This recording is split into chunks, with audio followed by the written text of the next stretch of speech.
अगर तुमने अपने जीवन में भागवत की 4 बातें भी उतार ली तो भी तुम्हारा कल्याण हो जाएगा। सिर्फ 4 बातों पर अमल करो। कौन सी? जिसने भी भागवत की 4 बातों पर अमल किया उसका कल्याण हो गया। परीक्षित जी एक पंडित जी रहे, तो भगवान के दया से पंडित जी बहुत कुशल रहे, धन दौलत वाले रहे। मार्केट में एक कपड़ा की दुकान रहे उन पंडित जी के। उन्हीं पंडित जी के गांव में एक कथा चल रही थी, सत्संग हो रहा था। तो 5 दिन हो गए मगर पंडित जी कथा सुनने नहीं गए। क्यों? क्योंकि अगर कथा सुनने जाएंगे तो दुकान बंद करनी पड़ेगी, जब दुकान बंद करनी पड़ेगी तो नुकसान हो जाएगा। पंडितानी ने पंडित जी को बुलाओ, जाके देखो गांव में कथा हो रही है, 5 दिन हो गए, 3 दिन 2 दिन और रह गए, ऐसा करो आप दुकान बंद कर दो, आज कथा सुनिए। पंडित चिल्लाने लगे, बोले पंडितानी तुम्हें मालूम नहीं है, तुम्हारी शौक हम पूरी करते हैं और जब दुकान नहीं खोलेंगे फिर क्या खाएंगे? कथा तो रोज होती रहती है, हम कथा सुनने नहीं जाएंगे। अब पंडितानी की बात ना मानी, वे दुकान पर चले गए। मगर भगवान के दया से सवेरे से शाम हो गई मगर पंडित जी की दुकान पे एक ग्राहक ना आया। अंत में सोचा पंडितानी की अगर बात मान लेते, यहाँ भी कोई मुनाफा नहीं हुई, कुछ पैदा नहीं हुआ, कथा तब भी सुन लेते। घर पे आए पंडितानी ने पूछी कितनी दुकानदारी? वे बोले आज कोई ग्राहक ही नहीं आओ। बोले हमने कही थी कथा सुनो और तुम कथा सुनने ना गए, ताई से नुकसान होएगा, ऐसा करो कल कथा सुनवे जाइयो, दुकान बंद कर दे। बोले हाँ ठीक। अब पंडितानी ने पंडित को तैयार कर दो, जाओ कथा सुनियो। अब पंडित जी चले कथा सुनने।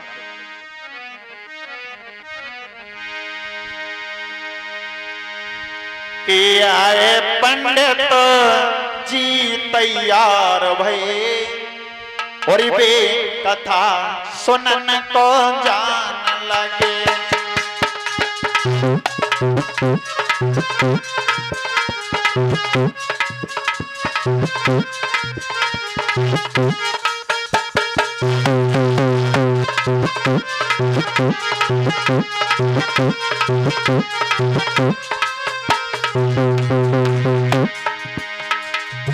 अब जबरदस्ती कथा में तो भेद थे यज्ञपति जी, कैसे गाए?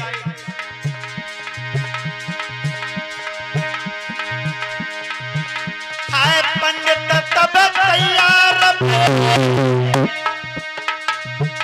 पे कथा सुनन को जान, पे कथा सुनन को बैठत ही पंडित सोन लगे।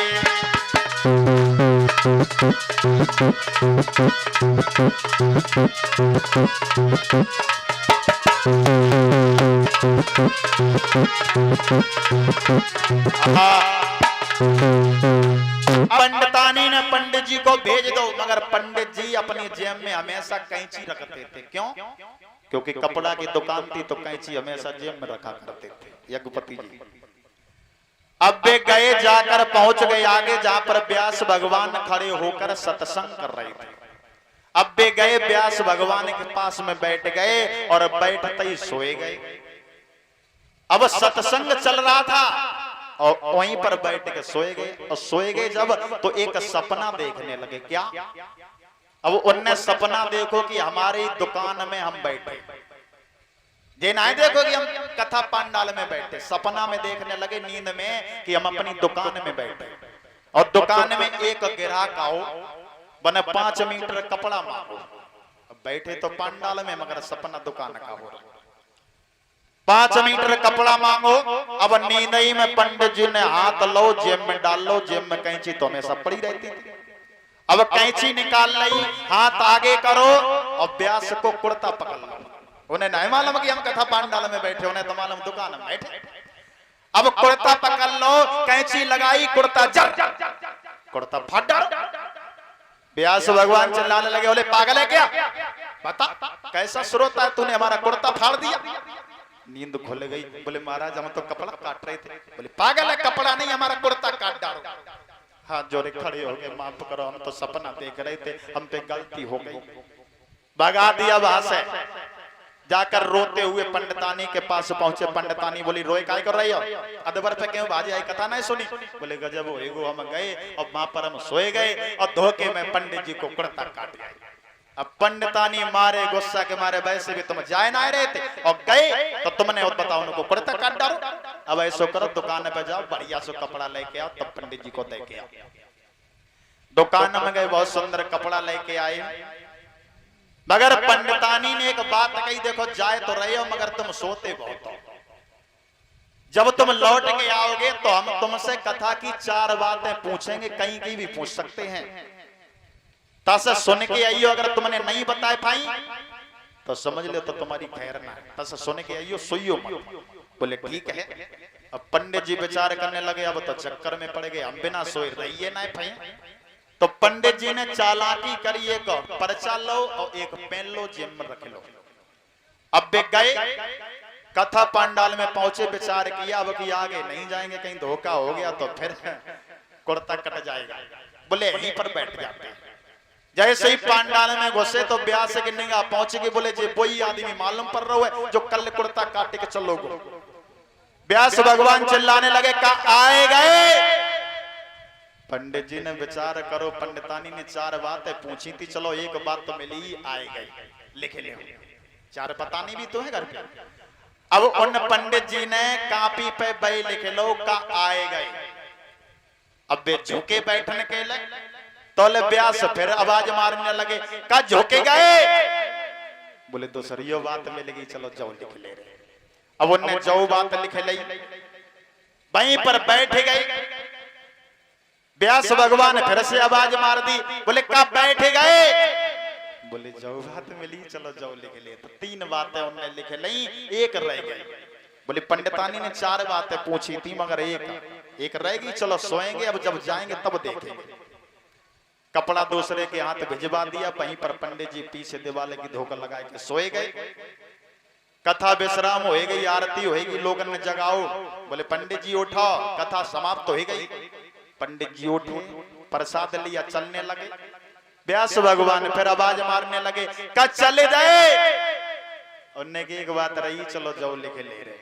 अब कापी पे उनने 4 बातें लिख ली, का आए गए, का झुके गए, का बैठ गए, का चल गए।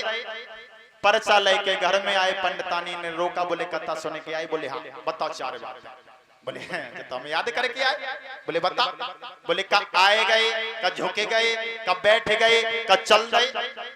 पंडितानी बोली जा कौन सी तुमने कथा सुनी? बोले हमने जय सुनी। बोले ठीक है, कथा की बातें हैं, इन बातों पर अमल करो, रटो इन बातों को। पंडित जी बोले ठीक है। अब पंडित जी चले दुकान पे, और दुकान पे ग्राहक नहीं आता तो पंडित भी 4 बातें रटते रहते हैं, का आए गए, का झुके गए, का बैठ गए, का चल गए। चलते फिरते सोते उठते भी 4 बातें रटते रहते हैं, रात दिन वही बातें कहते रहते हैं। धीरे धीरे समय बीता, कुछ दिनों के बाद पंडित जी रात में अपने घर पर सो रहे थे। जैसे ही घर पर सो रहे थे तो भगवान की दया से पंडित जी के घर में कच्छ चोर आए गए। चोर जब चोर आए तो पंडित जी सोए रहे थे, बेई 4 बातें बर्राए रहे। जैसे ही चोर आए पंडित जी चिल्लाने लगे, बेई बातें का आए गए। अब जो चोर ने सुनी, जगह मतलब पंडित जी जगत है, ऐसे करो झुके जाओ न पकड़ जाइए। अब जैसे ही झुके तो दूसरी बात चिल्लाने लगे, का झुके गए। चोर बोले जो तो बहुत भावी मालूम पत्ते, जो तो निगाह पूरी रखे है, ऐसे करो बैठ जाओ न पकड़ जाओ। अब वे बैठ गए तो तीसरी बात चिल्लाने लगे, बोले का वहीं बैठ गए। अब चोर चक्कर में पड़ गए, अब तो पक्का देख लो, ऐसे करो भाग ले जाइन फायदा है। अब वे सब भागे। तैसे ही चौथी बात चिल्लाने लगे, का चले जाए। अब चोर भागे, बेचारे चाचा खेत पटकाए खा चले गए। मगर कहने का मतलब है भागवत की 4 बातें पर अमल किया था। इतनी बड़ी चोरी बच गई। उन्हें नहीं मालूम कि हमारे घर में चोर घुसे, मगर चोर ने जानी कि जे हमें देख रही है।